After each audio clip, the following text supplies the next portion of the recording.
안녕하세요. 메이트 성형외과의 김근식 원장입니다. 오늘은 눈밑 지방 재배치 수술에 대해서 알아볼 건데요. 여러분들이 궁금해하시는 질문들을 위주로 답변을 드리는 그런 시간을 가지도록 하겠습니다.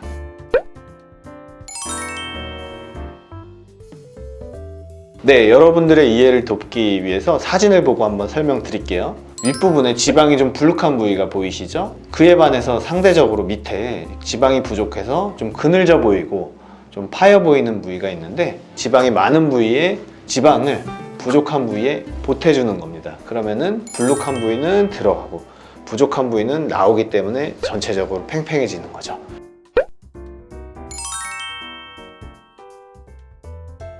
우리 눈 밑에는 3개의 지방 주머니가 있는데, 그 중에 안쪽 지방, 그게 가장 중요한데요. 이 안쪽 지방은 수술 중에 좀 찾기도 다른 지방보다 조금 쉽지 않고 좀 더 까다롭고요.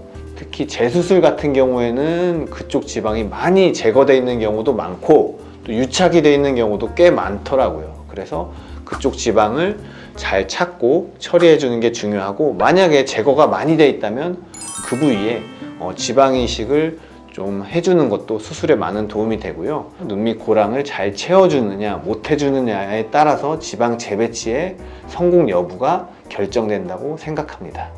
사진을 보면서 한번 설명을 드릴게요. 이분 같은 경우에 예전에 지방 재배치 수술을 받았는데요, 주로 제거를 많이 하신 것 같아요. 그래서 보시면 안쪽에 이렇게 고랑 패여 있는 부분도 많고, 육안상으로 보더라도 지방이 별로 없어요. 이분 같은 경우에 안쪽 지방을 확실하게 찾아주고, 부족하면은 거기에 지방 이식도 좀 생각해서 이렇게 수술 후 다음과 같은 결과를 얻은 케이스였습니다.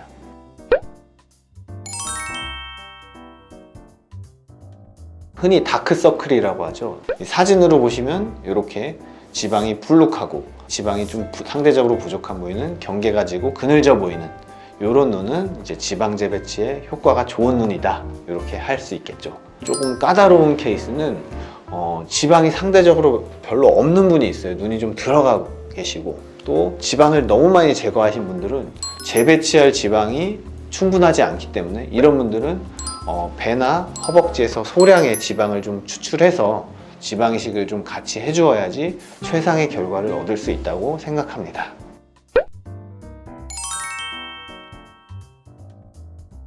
이전에 광대 부위나 눈밑 부위에 필러가 들어간 경우에 한 일주일 정도 녹이고 붓기가 빠진 다음에 하시는 걸 추천드리고요.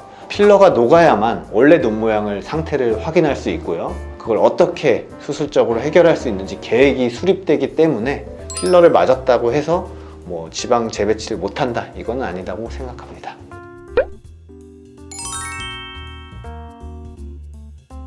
애교 필러를 넣는 부위는 눈꺼풀 피부 아래 근육 위에 약간은 좀 얕은 층에 주사를 하는 것이고요. 지방 재배치는 그보다 더 깊은 층, 좀 지방층이기 때문에 서로 층이 달라요. 애교 필러와는 무관하게 수술을 진행할 수 있습니다.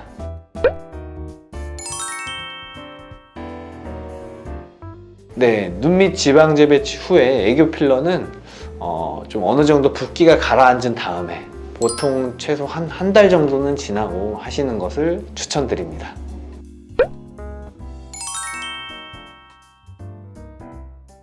눈밑 지방 재배치 후에 한 일주일, 2주일 정도 지나면 이 눈밑이 약간 단단해지고 만졌을 때 좀 딱딱해진다고 말씀들 많이 하세요. 그거는 한 2-3달 정도 갈 수 있습니다. 상처가 난 다음에 치유하는 과정이 한 2-3달 정도는 좀 딱딱한 과정을 겪게 돼요. 그 다음이 지난 다음에는 서서히 부드러워지고 풀리게 됩니다. 눈밑 지방 재배치도 같은 원리이기 때문에 다시 돌아오시게 됩니다. 네, 앞서 말씀드린 중요한 체크 포인트를 잘 확인하시는 것이 중요하고요. 그리고 여러 가지 임상 경험을 갖춘 전문의와 충분한 상담을 통해서 수술을 진행하는 것이 중요하다고 생각합니다. 지금까지 메이트 성형외과의 김근식 원장이었습니다.